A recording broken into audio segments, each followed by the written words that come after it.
Welcome to another 10 with Ken. I'm Ken Steele.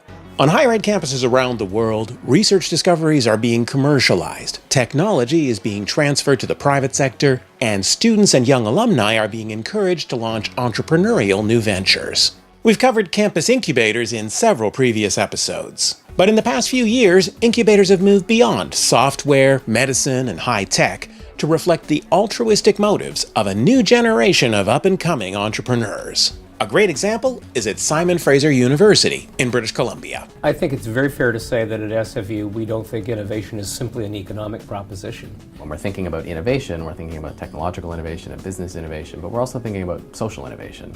A lot of our students, they come here because they want to make a difference in the world. They're interested in those ideas. And Radius, which is our social innovation lab. Radius stands for Radical Ideas Useful to Society.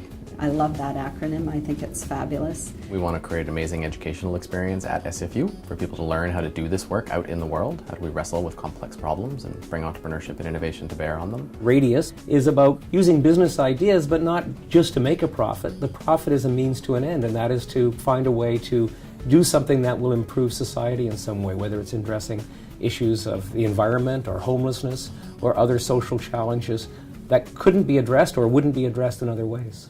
This week we visit SFU's Radius Incubator to hear some radical ideas about innovations for our society and for higher education.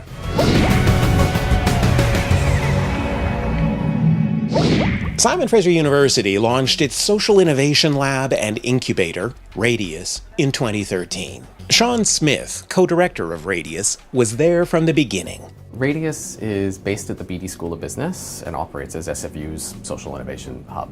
This Charles Chang Innovation Center is a brand new building and a new space that Radius operates out of. In the first year, we've had 2,500 people come through for various events and programs and workshops and speaker series. So it's a pretty active space and I think really contributing to SFU's presence, particularly in downtown Vancouver, but also in this sector.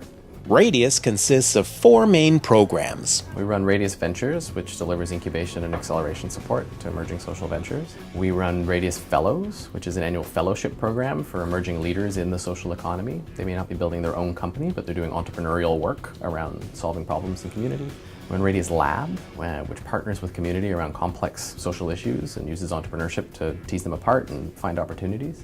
The core example there is the Local Economic Development Lab, which is a 3-year program to build a more dynamic and inclusive economy in the inner city in Vancouver's downtown east side. And so we work with a network of social enterprises and graduate students to advance ideas that have promise in that community and surface new opportunities. For example, we work with an organization called the Binners Project, which is an association of binners, so informal recyclers who gather bottles from businesses and alleys and other places in the community. And we worked with them to really tighten up a bit of a business model. So now they're thinking about providing event services and they're doing pickups at businesses and formalizing some of those pieces. And then the last pillar is really programming specifically for SFU students. So we run undergraduate programs and supporting students in a program called Change Lab, and we run a lot of co-curricular activities, so competitions and workshops and events that really create community around this work at SFU. There are some major advantages and some challenges to operating an entrepreneurial incubator within an academic context. I think for an organization like Radius, within an institution like SFU, we're consistently trying to hold the space between clear boundaries and structure and a strategy that we can execute on to have the impact we want to have in the world, and recognizing that we operate in quite an emergent space and we need to figure out how to be adaptive and responsive as well. And so being in a place where we need to work across sectors, we need to bring people together who might not usually speak together or work together, and we need to bite off problems that people haven't quite figured out how to get at yet. The university is a really unique place to do that. Obviously, we can also draw on the knowledge of experts in untold numbers of issue areas and sectors from the academic side of the institution, and students who, my experience at this point, don't need to be told that these are the problems we need to work on or that they need to care about it. They're pretty enthusiastic about figuring out how to contribute to working on these issues as well. A significant part of our brain is focused on how we support SFU to be a more innovative institution. We sort of function as this skunkworks where you can try stuff, and if it works, that's great. We can work with the institutional powers that be to figure out how to institutionalize and move it out. And if it doesn't work, it just dies a quiet death. It's fine, you know? Like, we're not gonna do anything incredibly risky, but we can try stuff. And I think one thing that SFU does quite well is that there are pockets of innovation that are well supported and a little bit protected and not necessarily always expected to toe the line on how the rest of the bureaucracy works. And that really requires innovative thinking all the way through. I regularly engage with quite innovative perspectives in our finance people who need to make sure the institution functions, but for us to thrive, need to be able to work with us in how some of our programs work. We're constantly asking people to stretch their jobs to make space for us to do the innovation work within the institution as well. The bridging innovators in the system who need to understand the rules and structures and the innovators and play that translation role a little bit. And I think SFU's got a bunch of them. I actually don't know that they get the recognition they deserve. I asked Shawn about the typical startups that come to Radius. So we've worked with over 100 social purpose companies in our incubation and acceleration programming. We run 2 different levels, so about 80 of those have been at the business model validation stage, like really exploratory. Small teams, typically a founder, a couple of co-founders, maybe a first employee, and about 25 have been sort of acceleration and growth ready. So they've got $50,000 to $250,000 in revenue. They're maybe thinking about their first big investors or their first big market growth opportunity, and we're helping them navigate that transition. As you might expect, a social incubator doesn't focus on quantity.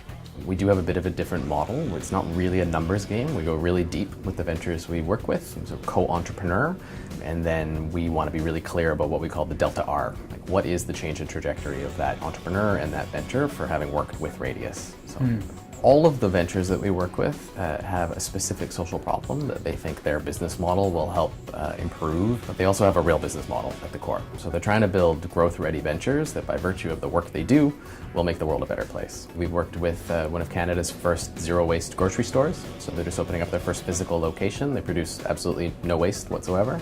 And then we're working with a company called Coast Protein. And I understand that one of the founders is waiting for us next door. Dylan, nice to meet you. Hi, Dan Jones. Tell me about your company. So we're Coast Protein. We're Canada's first cricket protein bar. So we use crickets in our protein bars as our primary protein source. The other protein comes from nuts and seeds and stuff like that. Peanut butter bars, our most popular bar. Our dark chocolate second. We just launched a cranberry bar. And then a month ago we launched our protein powders. So these are like your traditional protein powders that you buy from a gym or from a fitness store. We have vanilla chocolate peanut butter. Make a great smoothie, a great shake. All of our bars are all natural. They have no artificial sweeteners, preservatives, or flavors. About 30% of the products come from the Pacific Northwest, so we're very much focused on being as local as possible. Also, unlike a lot of protein powders, we have less than 10 ingredients in each of the protein powders. Okay, but why crickets? So we use crickets for 2 reasons. Sustainability is one. Crickets versus cows per pound of protein is 100 times less greenhouse gases. They use 2,000 times less water and 12 times less feed. The highest amount of protein per weight comes from insects. It's if you're a bodybuilder, you eat skinless, white boiled chicken breast. That's only about 30% protein by volume, and crickets are 65% protein by volume. And they also have an incredible B12 ratio. Right now, B12 is kind of like the next hot nutritional topic because a lot of people are switching to plant-based diets and they very rarely will get enough B12 vitamins. In our bar, there's about 40% of your daily need for B12. So do you source the crickets from cricket ranchers, or where do you get these things? They call themselves cricket farmers, but they are basically cricket ranchers. We get them from Ontario, just east of Peterborough. They're Canadian-bred crickets, which is very important to us. So, is it a tough sell?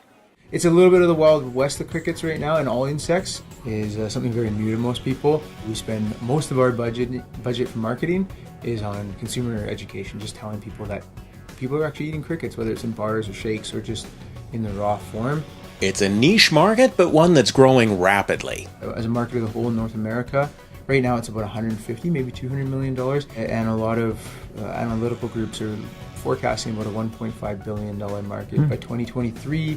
So, how did Radius help Coast Protein? We joined Radius almost 2 years ago, and we literally only had a name. We weren't even incorporated. We just had an idea. We had made a couple protein bars, and they took us on because I think we had a good pitch on where we wanted to go and the brand strategy of creating a premium brand, and they were very supportive of that. In reality, the connections they made for us, the questions they asked us, driving our business plan, our model, our product development, and then making introductions to different shows so we could test the products, make changes, that was all Radius. So really, the foundation of the company is definitely due to Radius. It would have taken us a lot longer, I think, and we might not have gone in the right direction.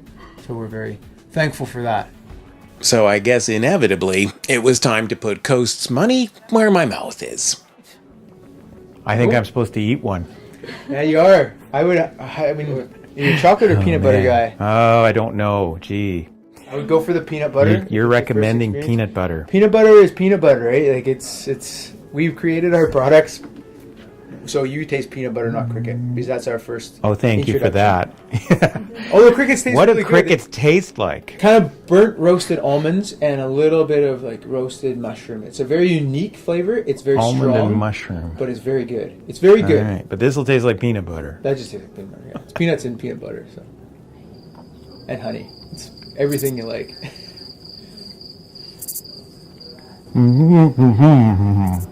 Pretty good. Mm-hmm. Now you're most full of peanut butter again. Thanks again to Shawn Smith, Dylan Jones, and of course the SFU videographers who made this episode possible when I was on campus last year. If you think this episode was worth the trouble, please take a moment and like it.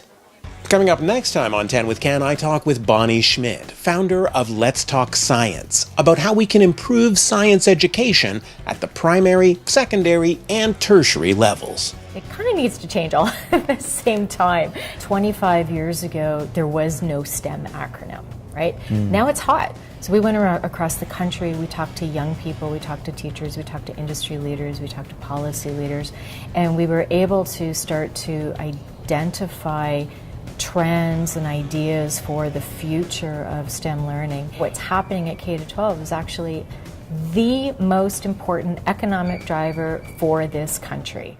To be sure you don't miss it, take a moment now to subscribe, wherever you caught this episode or at 10withken.com.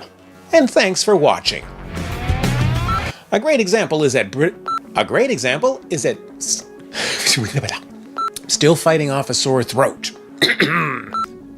All right, so we're good? We're good. We're rolling?